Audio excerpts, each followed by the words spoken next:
Le mensonge a beau courir vite, la vérité finit toujours par le rattraper au carrefour, surtout quand le carrefour est éclairé par les projecteurs de Cameroun Flash. Chers abonnés, installez-vous bien. Aujourd'hui, on commence avec un petit jeu, ouvrez grand vos oreilles, accrochez vos ceintures, et essayez de deviner à quel moment précis l'actualité camerounaise dépasse officiellement le scénario d'un film nigérian à budget illimité. Spoiler, c'est probablement maintenant. Parce que oui, l'affaire du jour débarque comme un coup de vent sec dans un meeting politique, des militaires camerounais arrêtés en pleine nuit, dans plusieurs bases du Mayo-Danais, selon les révélations en mode projecteur thermique du lanceur d'alerte Nzuimanto. Une opération silencieuse, discrète, mais alors tellement bruyante dans ses implications que même les murs du quartier général doivent chuchoter. L'accusation ? Rien que ça. Préparation d'un coup d'État contre un régime fraîchement autocongratulé après l'élection du 12 octobre. Oui, vous avez bien entendu. Ça ne rigole pas. Même dans un pays habitué aux surprises administratives, aux déclarations acrobatiques et aux promesses qui prennent leur retraite plus tôt que prévu, ce genre de nouvelles fait lever un sourcil collectif à l'échelle nationale. Et ce n'est pas tout. D'après les informations qui circulent en mode clandestin, les militaires arrêtés seraient également suspectés d'être en contact avec Issa Chiroma, l'homme qui semble désormais apparaître dans l'actualité aussi souvent que les coupures d'électricité. Une rébellion qui se préparerait en coulisses, comme un épisode interdit de « L'État camerounais a du talent ». Le plus fascinant, c'est qu'en face, silence radio. Aucun communiqué, aucune précision, aucune respiration officielle. Le calme avant la tempête ou la tempête déjà passée ? Personne ne sait. Et vous connaissez le Cameroun, quand on ne sait pas, c'est là qu'il faut ouvrir les yeux 2 fois plus. Pendant ce temps, dans les rues, ça discute. Ça analyse. Ça théorise. On sort les grandes théories de complot comme les beignets au marché, chaud, rapide, et servis avec une dose généreuse de « tu connais ton pays ». Que s'est-il réellement passé cette nuit-là ? Arrestation préventive ? Purge interne ? Paranoïa sécuritaire ? Ou vrai début de quelque chose de plus grand ? C'est là que Cameroun Flash entre en scène. Parce que notre travail, c'est de prendre ces informations brutes, souvent fragiles comme du verre, et de vous les apporter avec clarté, recul, humour et un soupçon de piment pour vous empêcher de dormir sur l'actualité. Jour et nuit, notre équipe fouille, recoupe, vérifie, analyse. Pour que vous, oui vous qui regardez cette vidéo, vous soyez toujours en avance d'une information sur tout le quartier. Alors restez scotchés, vraiment scotchés, parce que ce qui arrive juste après pourrait éclairer des zones d'ombre que personne ne veut vraiment allumer. Et surtout, avant qu'on plonge dans les profondeurs de ce dossier comme un plongeur dans la Sanaga, pensez à aimer la vidéo pour aider l'information à circuler partout au Cameroun et bien au-delà. Abonnez-vous si vous êtes nouveau ici, on ne dort pas sur l'actu. Et n'oubliez surtout pas d'activer la cloche pour être les premiers à recevoir nos exclusivités. Si tout ça est déjà fait, on peut commencer. Il faut d'abord que je vous raconte la scène comme si vous y étiez, parce que cette histoire commence comme un vieux film d'action tourné avec une caméra tremblante, sauf que nous sommes bel et bien au Cameroun, un pays où les nuits sont calmes, mais jamais trop calmes. Là où les geckos eux-mêmes se réveillent quand quelque chose ne tourne pas rond. Et cette nuit-là, dans le Mayo-Danais, ce n'étaient pas les crapauds qui coassaient, c'étaient les militaires qui disparaissaient. Selon les éclaireurs du quartier numérique, notamment Nzuimanto, la nuit était encore fraîche quand les arrestations ont commencé. Pas un bruit. Pas un communiqué. Pas même une rumeur anticipée, vous voyez ? Rien. On aurait dit un vol de mangue au village, rapide, précis, personne n'a vu, mais tout le monde sait que quelque chose a disparu. Plusieurs militaires, arrêtés dans différentes bases, comme si quelqu'un distribuait des mandats d'arrêt comme on partage les cacahuètes au bar. Et ce n'est pas n'importe quelle histoire. On parle de militaires suspectés d'un projet tellement sensible que même le vent hésite avant de le répéter, préparer un coup d'État. Oui, vous avez bien entendu. Coup d'État. Au Cameroun. Juste après que le régime a annoncé sa grande victoire du 12 octobre, une victoire tellement célébrée que même les moustiques ont dû danser un peu. Et puis soudain, boum, on entend murmurer « coup d'État », comme si c'était le nouveau slogan d'une boisson gazeuse clandestine. Vous imaginez la scène dans les casernes ?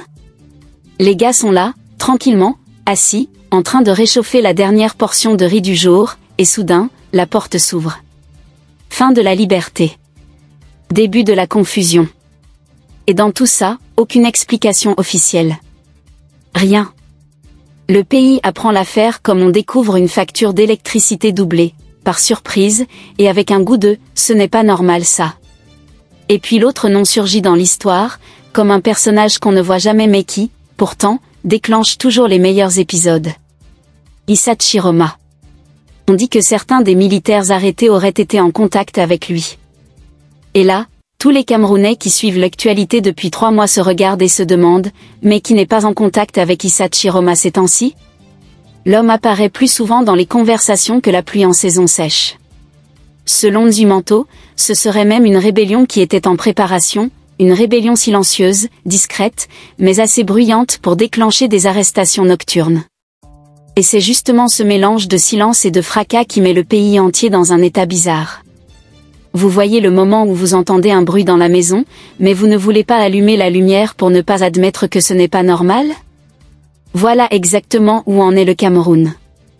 Une affaire grave, entourée de silence, servie dans un pays où tout devient rapidement anecdote et théorie du quartier. Pendant ce temps, les gens discutent. Au marché, à la buvette, sur les motos, dans les files d'attente, dans les salons de coiffure. Chacun a déjà sa version. Chacun connaît quelqu'un qui aurait entendu quelque chose. Certains disent que c'est sérieux. D'autres disent que c'est calculé. D'autres encore disent que non, c'est juste pour faire peur. Et au milieu de tout ce brouhaha, l'armée ne dit rien. Silence supérieur, silence militaire, silence qui met plus mal à l'aise qu'un ministre pris en flagrant délit de promesses non tenues. Ce que tout le monde ressent en revanche, c'est la tension. Une tension froide. Une tension qui fait que même les chauffeurs de moto ralentissent sans raison. Une tension qui rappelle que dans ce pays, les histoires graves n'arrivent jamais seules, et que chaque silence est souvent plus bruyant qu'un communiqué officiel. Et pendant qu'on attend des éclaircissements, pendant que les arrestations s'accumulent dans les rumeurs comme les dettes dans les cahiers du boutiquier, une question flotte déjà dans l'air, tenace et lourde, est-ce qu'on a évité quelque chose, ou est-ce qu'on l'a seulement retardé ? Et ça, mes chers abonnés, ce sera pour la suite. Dès le lendemain matin, le pays s'est réveillé avec cette information coincée dans la gorge, comme un os de poisson dans un dolé trop gourmand. Et quand une nouvelle pareille atterrit au Cameroun, elle ne reste jamais seule, elle se divise, se multiplie, se transforme. On dirait du pain de ménage qui lève trop vite. Chacun a sa version, chacun a sa vérité, chacun a son cousin militaire qui aurait dit que, mais personne n'a rien de concret. C'est ça le Cameroun, un petit mystère devient toujours un grand débat. Dans les quartiers, les discussions ont explosé comme si on venait de trouver de l'or au carrefour. Les mamans du quartier, assises devant leurs étals de tomates, ont commencé à analyser l'affaire comme si c'était un épisode inédit de leur série préférée. L'une disait « Moi j'ai entendu que c'était une vraie tentative de soulèvement ». Une autre répondait « Non, ça s'est arrangé pour effrayer certains là ». Et la troisième, toujours la plus connectée du groupe, avait déjà reçu un audio de 6 minutes d'un neveu qui travaille quelque part et qui sait quelque chose. Du côté des hommes, dans les buvettes, la situation était encore plus dramatique. Il faut voir des Camerounais analyser un coup d'État avec un verre à la main. Ils découpent l'affaire comme un poulet braisé, un morceau pour les faits, un morceau pour les théories, un morceau pour l'humour, et un morceau pour la nostalgie. Lundi, si coup d'État il y avait vraiment, on allait entendre les bottes dans tout le pays. L'autre réplique, ce pays-ci, même coup d'État est discret comme un fonctionnaire qui détourne la nuit. Tout le monde semblait avoir oublié un détail essentiel, l'armée, la vraie, officielle, n'a toujours rien dit. Et ce silence, là, ce silence prolongé, c'est ce qui a mis tout le monde encore plus nerveux. Parce que quand quelque chose arrive et que personne n'en parle officiellement, au Cameroun, ça signifie 2 choses, soit on prépare une explication, soit on évite d'en donner. Et dans les 2 cas, c'est inquiétant. Pendant ce temps, Nzuimento continuait de sortir les informations comme on sort les beignets du feu, chaudes, rapides, et susceptibles de brûler quelqu'un.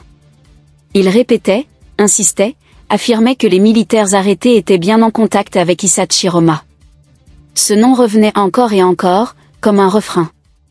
Et plus son nom circulait, plus l'affaire prenait des allures d'histoire où la politique, la frustration, l'ambition et la peur se mélangent dans une seule marmite. Des gens se sont même mis à spéculer sur ce que les militaires auraient réellement voulu faire. Certains imaginaient des réunions secrètes dans des coins perdus du maillot danais, avec des cartes, des plans, des stratégies. D'autres pensaient que tout cela n'était qu'un prétexte pour secouer un peu l'armée, faire peur aux indisciplinés, montrer qui commande encore dans ce pays.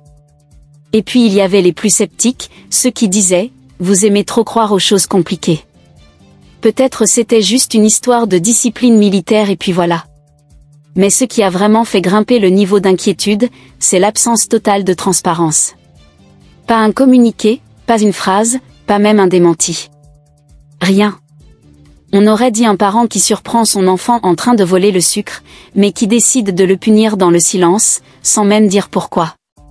C'est ce manque d'explication qui, dans un pays comme le nôtre, ouvre toutes les portes à l'imagination. Et quand l'imagination camerounaise s'enflamme, croyez-moi, même le feu de brousse devient petit. Dans certains coins, on a commencé à murmurer que si ces militaires avaient réellement voulu tenter quelque chose, ça signifiait que la frustration dans les rangs était peut-être plus grande que ce qu'on imagine. D'autres disaient, non, c'est juste un groupe isolé, rien de sérieux. Mais plus les gens parlaient, plus une idée étrange s'installait dans les esprits, quelque chose ne tourne pas rond au sommet de l'armée. Et au cœur de cette confusion, les Camerounais ont fait ce qu'ils font le mieux, survivre avec humour. Parce que même dans la tension, dans le flou, dans l'inquiétude, le pays trouve toujours une manière de tourner la situation en histoire. Une manière de dire, on ne comprend rien, mais on va en rire quand même. Et c'est ce rire-là, ce rire nerveux, fatigué, mais toujours présent, qui montre que oui, quelque chose se passe, mais personne ne sait exactement quoi.